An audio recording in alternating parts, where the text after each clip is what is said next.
the concept of God in Islam.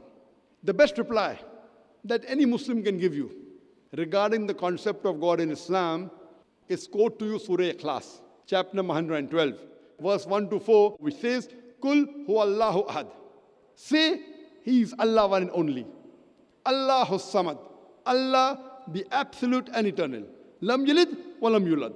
He begets not, nor is begotten. Walam yakul lahu kufuwan ahad. There is nothing like Him. This is a four-line definition given in the Quran, in Surah Ikhlas, chapter number 112, verse 1 to 4, which is the litmus test for theology.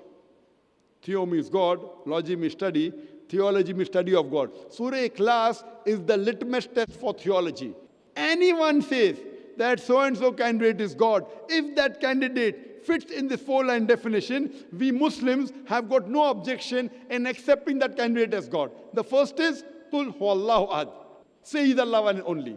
Number two, Allahu samad. Allah, the absolute and eternal. Number three, Lam yalid wa lam yulad.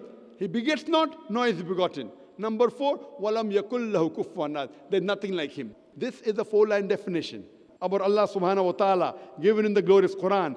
Any person says so-and-so candidate is God, we Muslims have got no objection in accepting that candidate as God. This is the touchstone of theology.